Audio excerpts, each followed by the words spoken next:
Welcome back, explorers. I'm David, and that's Wesley. Today we're going to a galaxy far, far away.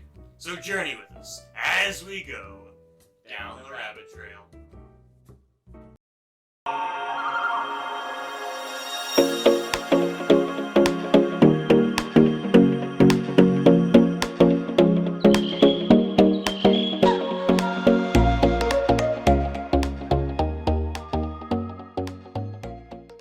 Alright, David, so what is your opinion on the current state of Star Wars? There's so much to the Star Wars universe right now. What's your opinion on all of it, basically? Well, I mean, obviously the original trilogy is awesome. The prequels, I mean, there's mixed opinions about it. I love the prequels, though. And as far as Disney Star Wars, The Mandalorian's awesome. Kenobi, from what I've seen of it so far, it's not completely out yet, but from what I've seen of it so far, is really good. And really anything Dave Filoni touches, excellent. But You love the prequels? I mean, it's nostalgic for me. I like the prequels because nostalgia and all, but love is strong. I think they're funny. I think they are funny. They're Yeah. funny to watch. Yeah, they're funny. And I love the fact, especially with you mentioning Kenobi, Ewan McGregor is amazing. Yes. Love him. I don't think what's his name? Hayden Christensen. Hayden Christensen. That's where I was getting. Hayden Christensen. I don't think that he should get as much hate for playing Anakin as he does. He played the role like he was told to play it, and it just was bad. It wasn't his fault. He's a good actor. He just had a bad role in the movie. I think episode 3 was really good, although I watched it recently and I was laughing at it because I thought it was a lot better when I was growing up, but that's because it was like one of the first PG-13 movies I was allowed to watch at a young age. Yes. So, but you know, like I love the Star Wars movies, and also me and Sarah were talking about it earlier, and just she's not that big of a Star Wars fan. Yes. It's fine, whatever. We're working on it. You make it sound like I don't like it. I just haven't seen it. She hasn't seen it, so she doesn't know if she likes it or not. I like what I've seen. However, there is so much to the Star Wars universe. Like, even like what's not even canon now. You got like the Old Legends. Republic, and then you got you got the Mandalorian War. Like I hope, especially with what's come out recently, with like even the cartoon TV shows of like the more recent Clone Wars, and then the Rebels TV show And the Bad Batch. yeah. That stuff, and then the Solo TV series is like The Mandalorian, Boba Fett, and Obi-Wan that they've come out with. I really hope they do something like that with the Old Republic and with the Mandalorian Wars, because that is an area of Star Wars that is extremely intriguing, but has not been touched in the canonized universe of Star Wars. I would love to see them go back and do a series in the Mandalorian Wars about a young Dooku and his Padawan, That would be Qui-Gon Jinn. That would be really good. Like follow Dooku Dooku as a Jedi and Qui-Gon. But see, the thing is, they're filling in all the gaps. You had 4, 5, and 6, and they're like, all right, let's go back to 1, 2, and 3, to the Republic, and now they're filling in the gaps between 3 and 4. I can't count. 3 and 4, and then they jumped ahead after 6 to 7, which is supposed to be so many years in the future. You now can forget about those. Now, well, I don't really like them, but they're filling in the gaps in between those times, which, as much as I do not like the new trilogy, I will say that it is somewhat like frustrating, because Star Wars lore was very interesting after the fall of the Empire. Now they butchered it in the movies. I don't know what they were doing with Episode 8. Episode 7 was a complete copy of Episode 4, which, yes, it was good, but it's a copy, so it's like, come up with something new. And then Episode 9 was just they tried to please the fans, and in doing so, they enraged them.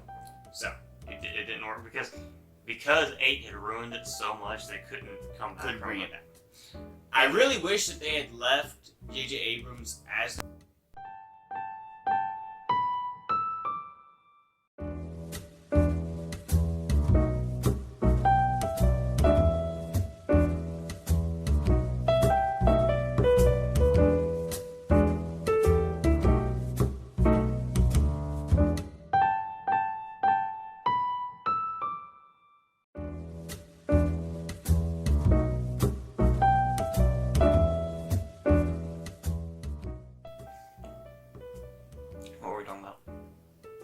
Rule of Two. Yeah, like I said, because the I don't really like the kind of retconning of the rules too, because like I said, Darth Maul had the title of Darth, so I think he should be considered a Sith Lord. Whereas like after when they bring him back in Clone Wars, he just goes by Maul because he's no longer a Sith Lord. Well, see, that's even one thing. Is like, so the Rule of Two was put into place by Darth Bane to take care of all the jealousy and all that through like the Siths and all that stuff. So he was like, all right, we're gonna get rid of all these other Sith, and I'm going to be a Sith Lord, and then I'm going to choose an apprentice to be my Sith Lord, and once they get strong enough to beat me, they'll kill me, and then they choose their own apprentice. So yada, yada, yada, goes down, down, down, down, down through the ages. So that's what the Rule of Two is supposed to be, and I know they've retconned a lot of the legends, which is just why. That's some really good stuff. Put it into practice, make it canon again. The only problem, the thing with that though is that does not account for other Force users who are not Jedi, because like Darth Maul and his brother, I don't know his brother's name. Savage Press. Savage Press. Like them, they're not Sith Lords, but they're dark Sith or dark side users. Dark side users. Like the Inquisitors. Yes. Yeah. Which like not all light side users are Jedi, Mhm. and you also have these people who kind of in the middle, like what Ahsoka becomes.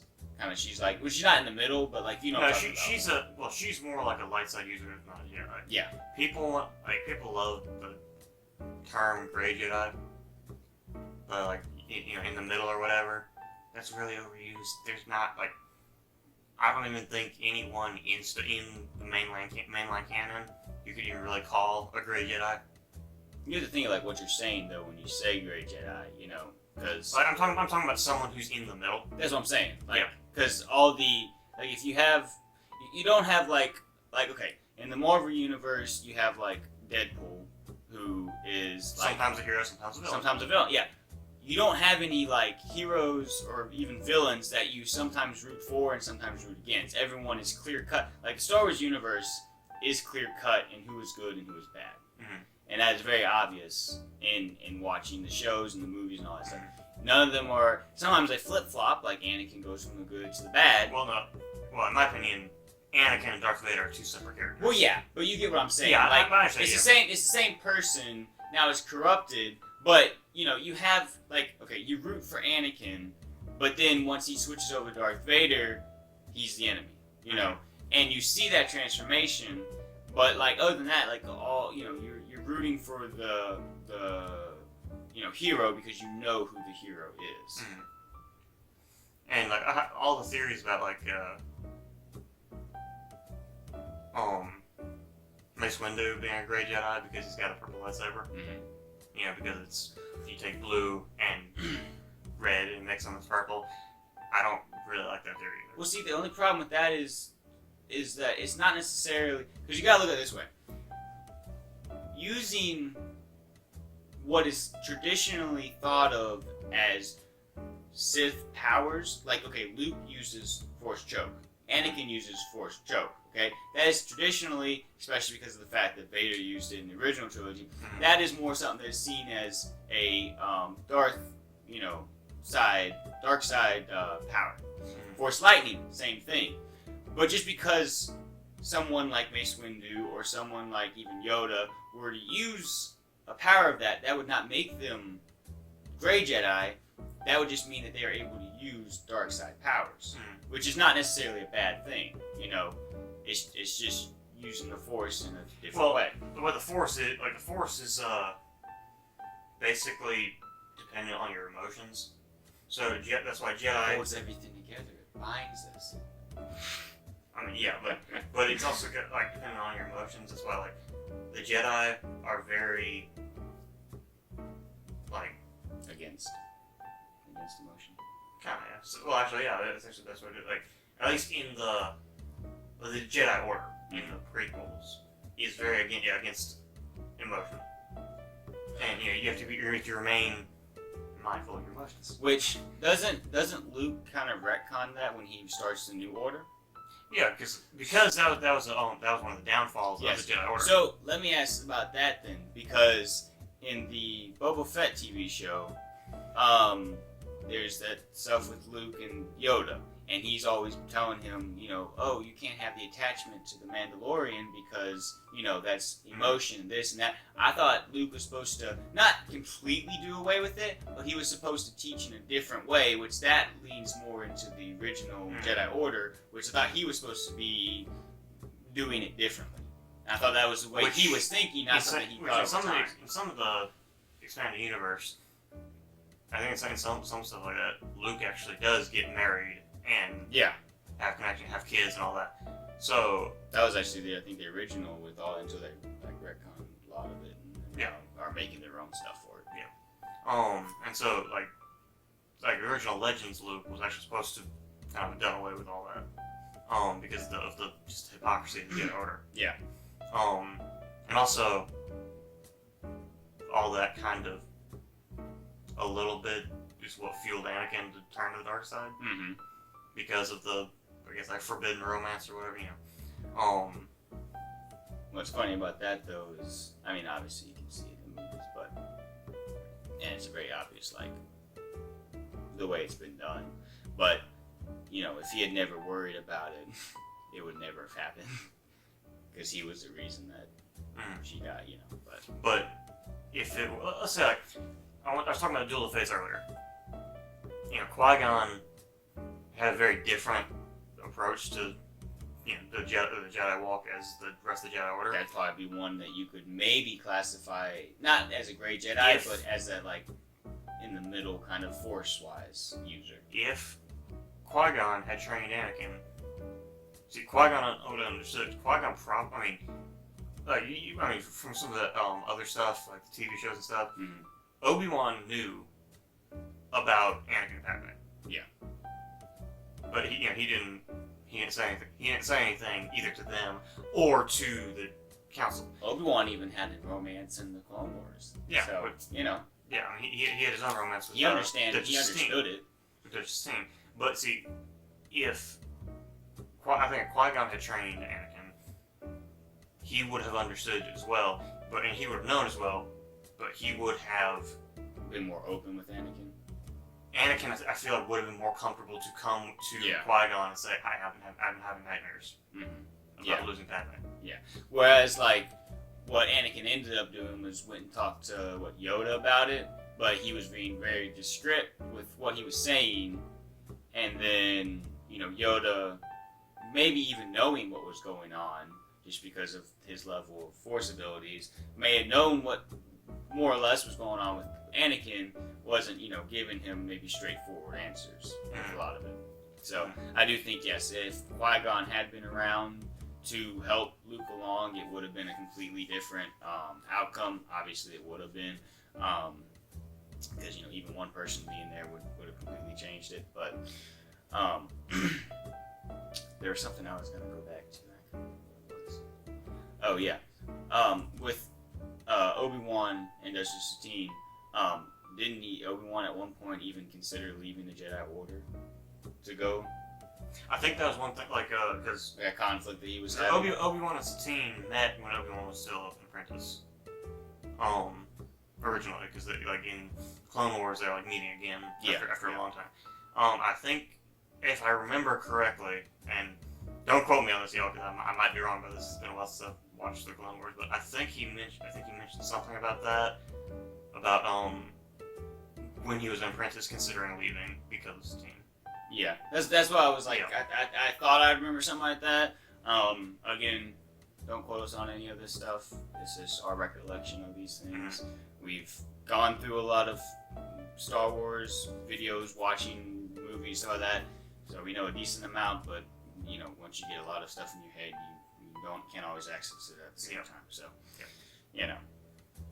just here talking about this. So going back to talking about Duel of the Fates, which I think is, one of the most important duels in Star Wars. And I'm going to talk about the original 6 for now, just because, no offense if anyone likes the new ones, the original 6 are really the only ones I care about. Yeah, that might sound a little bit just harsh, but I'm not Just- a big just fan true. of the sequels. But anyway, that being said, so with in the original 6 movies, there are, well, I don't even want to say the original 6 movies. In the original 6, that time period of the Clone Wars and the Galactic Civil War, there are really 3 duels that I think are like the most important. Mhm. So I think obviously the Duel of Fates is one, and then the last one canonically would be the duel in Return of the Jedi, when when the actual namesake of the movie comes true and Anakin returns. Because if you don't know, Return of the Jedi is not talking about like the Jedi as a concept. It's talking about the Jedi is talking about is Anakin Skywalker. And he returns from the dark side to the light. So yeah, that duel when Anakin kills Palpatine, that's one of the most important duels in Star Wars. Which the Episode 9 kind of ruined that because they brought Palpatine back. But anyway, that's Technically, that is somewhat in the legends, but I get what you're going for. I'm not saying I liked anything they did in Episode 9. I'm just saying that there was some of that in legends. But all that aside, honestly, I think the one that in the middle that would be important is actually from Rebels, when Obi-Wan and Maul have their last duel, when Obi-Wan kills Maul. The only thing I hate about that duel is it was too quick. It was too quick. It was really quick, yes. But there And was I hated that villain like Maul. Like, obviously, Maul was supposed to be... They, for all intents and purposes, intended him to be dead after Episode 1. Mhm. He was supposed to be dead. But they brought him back in the Clone Wars, and then they bring him back in Rebels, and he's just all over the place. They even cameoed him in the Solo. in Solo. And when I was watching through Rebels for the first time, and I saw that episode, and he killed off Maul with basically, I get it, like I get what they were going for, Mhm. and I didn't hate it. It's okay. I'm okay with it being that, but I feel like for the constant struggle that Maul and Obi-Wan have been having back and forth since they first met there on Naboo. I think that they deserved a lot longer of a fight. Well, I've watched some video breakdowns of that fight. A lot of it is verbal. Like the duel is more verbal than it is an actual physical duel. Because I mean, they do stand and talk for a minute. Like they do talk for a little while. But why I think that's one of the most important ones is because if Maul had won that duel, Maul would have found Luke. Because even if he didn't find Luke, but Maul realized that Obi-Wan was there protecting the Chosen One. So he would have realized, okay, Luke is somewhere on this planet. Yeah. And like I say, even if he didn't, Luke wouldn't become a Jedi. But I'm not saying But- he wouldn't have. But Maul, if you actually look at Maul in Rebels, Maul was constantly trying to, trick Ezra or pull Ezra to the dark side. He was, constantly trying to basically create an apprentice. Yeah. If Maul had gotten hold of Luke Oh yeah.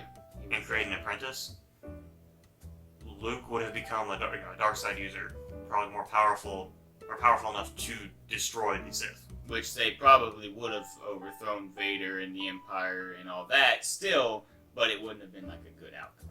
It wouldn't have been a return of like the Jedi Order of the New Republic. It would have been a new Sith Order, pretty much. Yeah. Even though Maul was not Sith at that point, but still. Once you kill off the rest of the Sith, you could say you're the Sith Lord now. Pretty much, yeah. So, yeah.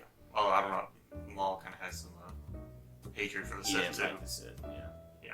But That's one thing. Mhm. If you are gonna classify someone as a gray Jedi, I feel like Maul might be in that classification simply because Maul was not good, Maul was not evil. He did what was in his best interest. or Which at least sometimes, after the Famines. yeah. Which would kind of classify him as a gray. Because sometimes in the Clone Wars, he did do things to help the Jedi Mhm. if Obi-Wan wasn't involved. And or in Rebels, he actually did some stuff to help Ezra. Yeah. So, you know, there's that episode, with them and Ahsoka when they're all, doing whatever. Like, they're not necessarily at the odds starting out, but they end up, becoming at odds. But I think that was mostly because of the fact that Ahsoka knew what he was there for, and he was trying to train or make Ezra his apprentice. So, more again in the line of, hey, he's doing what's best in his best interest, Oh, then again, I mean, kind of can't forgive him for blinding Kanan. But... Yeah. Oh, Kanan was still a really cool character after that. Oh yeah, Kanan was a pretty cool character. Which I kind of hope. I kind of wish that he's gonna be. I kind of hope he's gonna be in Kenobi. This is just a cameo, but I doubt it. Yeah. Wait. Okay. So, Obi-Wan takes place 10 years after the Obi-Wan takes place 10 years after Revenge of the Sith. Okay. Yeah. And then 9 or 10 years later is supposed to be when New Hope starts. Yes. Okay. And I know, obviously, Sir Alec McGinnis was a lot older, and Ewan McGregor's, not that old yet. But in the next 10 years, he's supposed to get that old. Yeah, I know. Okay, There's like different actors, think about it. but Alec Guinness looked like 40 years. Looks like he was 40 years older than Ewan in Episode 3. But Ewan's 20 years older than he was in Episode 3 now. So yeah, I guess the timeline kind of works out. If you look it does work out. But it's interesting to see that, like, that little Also, dynamic of, oh, look, you're supposed. I mean, everyone who watches Star Wars and the Star Wars fan understands that 4, 5, and 6 were made first, and then they came back with new actors in this one, so they're not going to be the same ones, and they're not going to be younger. But it's funny to think, oh, so he's supposed to go from this to this and the next. But my question was, so when does Rebels take place? Is that in the same time frame there? Season 1, I don't really know the full timeline of Rebels itself. I don't know if it's actually supposed to be season 1 is 1 year, season 2 is the next year. I don't think it's actually supposed to be that much of a linear timeline like that. But in season 1, I believe at the start of season 1, Ezra is 14 and he turns 15.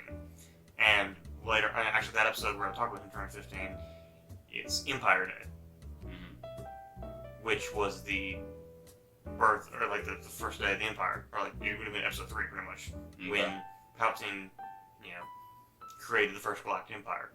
So Ezra would have been born either the same day or a couple of days before Luke and Leia. So he was born the same day the Empire was declared. So the Rebels takes place 15 years, so about 5 years after Kenobi. Okay. So which would still makes it because Kanan Jarrus was was he a youngling or a Padawan? A Padawan, because in Bad Batch he was a Padawan. He's probably about 10 or 11, 12, somewhere in there. Okay. In the first episode of Bad Batch, so he would have been in his 20s. Yeah. Which kind of you kind of think of him as being older, but then when Ezra's only 15, it doesn't make sense. Yeah. Does make sense. Mm. Well, there's a lot to get into when it comes to the Star Wars universe, and we barely scratched the surface. We've been all over the place with this.